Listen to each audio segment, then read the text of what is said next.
కార్యక్రమం విశాఖ చిల్డ్రన్ థియేటర్లో ముఖ్య అతిథులందరూ కూడా జ్యోతి ఆవిష్కరణలో పాల్గొన్నారు. అనంతరం మీడియాతో మరిన్ని విషయాలు.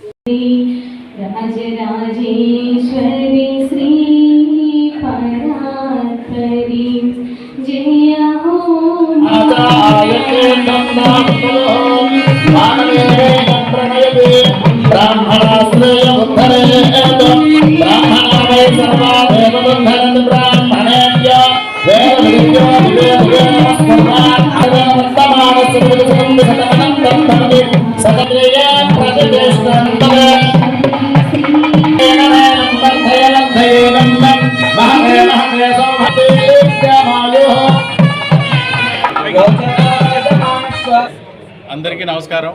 నా పేరు ఆర్ చిరంజీవిరావు. నేను సర్వే ఎంప్లాయీస్ అసోసియేషన్ స్టేట్ ప్రెసిడెంట్గా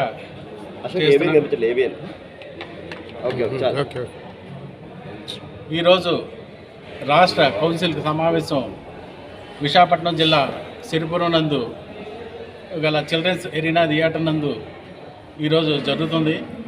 ఈ కార్యక్రమంలో ముఖ్య అంశములు ఏంటంటే, గౌరవ ముఖ్యమంత్రి గారు సర్వే అసోసియేషన్ తాలూకా ఏవైనా సమస్యలు ఉంటే ఇమీడియట్గా పరిష్కరిస్తామని చెప్పేసి మాకు అందరికీ కూడా హామీ ఇచ్చారు. అందుకు వారికి మా యొక్క ధన్యవాదాలు తెలియపరుచుకుంటున్నాం.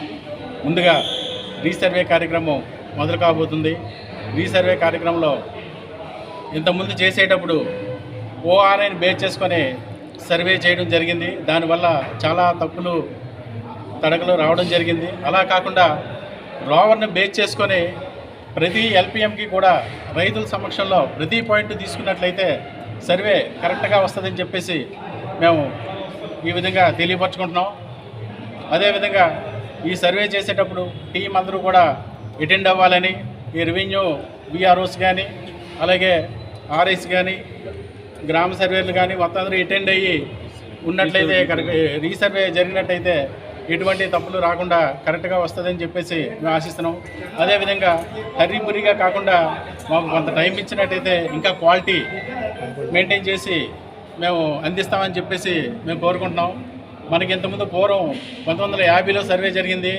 అప్పటి నుంచి ఇప్పటివరకు కూడా ఏ ఒక సమస్యలు వస్తూనే ఉన్నాయి, ఇప్పటికీ తీరుస్తాను. అదేవిధంగా ఇప్పుడు జరుగుతున్న సర్వే కూడా కొద్దిగా అక్కడక్కడ చిన్న చిన్న మిస్టేక్స్ వస్తుంటాయి, అవి కొద్దిగా కొనసాగుతూ ఉంటుంది. కాబట్టి మనం దీని మీద ఆధారపడే అవసరం లేదు.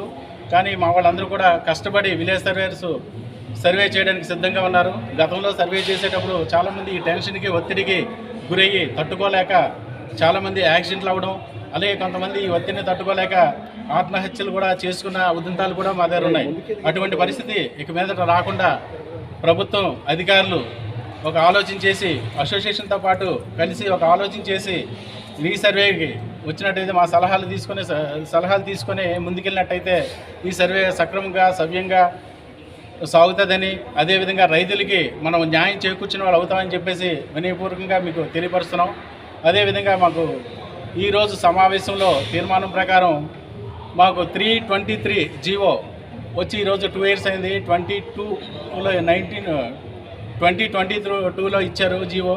ఇప్పటి వరకు కూడా ప్రమోషన్స్ ఇవ్వలేదు. అందులో కొన్ని మాత్రమే ఇచ్చారు, మిగతా ఇవ్వాల్సినవి చాలా ఉన్నాయి. అవి కూడా ఈ రీసర్వే చేసే ముందుగానే అవి ఇచ్చినట్లయితే ఈ రీసర్వే చేయడానికి చాలా ఉపయోగపడుతుందని చెప్పేసి మేము సమన్వయంగా మీకు తెలియపరచుకుంటున్నాను. అందులో జేడీలు, ఏడీలు, అలాగే ఐఓఎస్, ఇన్స్పెక్టర్స్, సర్వేయర్స్, అలాగే డిప్యూటీ సర్వేయర్స్, విలేజ్ సర్వేయర్స్, అలాగే మినిస్టర్ స్టాఫ్ అయినా సరే ఓఎస్ దగ్గర నుంచి సూపరింటెండెంట్ వరకు, అలాగే డ్రాఫ్ట్మెన్ సిడి గ్రేడ్ 1 నుంచి ఎస్డిఎం వరకు కూడా వీళ్ళందరికీ కూడా ప్రమోషన్లు ఇస్తారని చెప్పేసి మేము ఆశిస్తున్నాం. ఎన్నో పర్యాములు అధికారులను కలవడం, మా రిప్రజెంటేషన్ ఇవ్వడం, తెలియపరచడం జరుగుతుంది. కానీ ఇప్పటివరకు కూడా వాటిని పట్టించుకోవట్లేదు. ఇక మీదటైనా సరే పట్టించుకొని మాకు న్యాయం చేకూరుస్తారని చెప్పేసి మా ఆశిస్తున్నాం. అదేవిధంగా ఇప్పుడు మొన్న జరిగిన ట్రాన్స్ఫర్స్లో జీఓకి వ్యతిరేకంగా ఏజెన్సీలో ఉన్న సర్వేర్లు చాలామంది 5 సంవత్సరాలు దాటి 16 సంవత్సరాలు దాటి కొంతమంది ఉన్నారు. వారికి ఏవో చిన్న టెక్నికల్ పాయింట్స్ చూపించి వారిని ప్లెయిన్ ప్లేస్కి తీసుకురాకుండా చేయడం చాలా శోచనీయకరమైన విషయం. అది కూడా గమనించి ఏజెన్సీలో పనిచేసి 2 years కంప్లీట్ అయిన వాళ్ళు కూడా కింద దింపుతారని చెప్పేసి మేము ఆశిస్తున్నాం. అదేవిధంగా కొంతమందికి ట్రాన్స్ఫర్స్ ప్రతి జిల్లాలో కూడా జరిగిన తర్వాత వాళ్ళకి ఆర్డర్స్ కూడా ఇవ్వడం జరిగింది. కానీ కొన్ని జిల్లాల్లో వాళ్ళని రిలీవ్ చేయకపోవడం వల్ల కూడా కొన్ని సమస్యలు ఏర్పడుతున్నాయి. ఇమీడియట్గా వాళ్ళని రిలీవ్ చేస్తారని చెప్పేసి మా డిమాండ్ మేము ముందు ఉంచుతున్నాం. అదేవిధంగా మా సమస్యలు చాలా మట్టుకున్నాయి.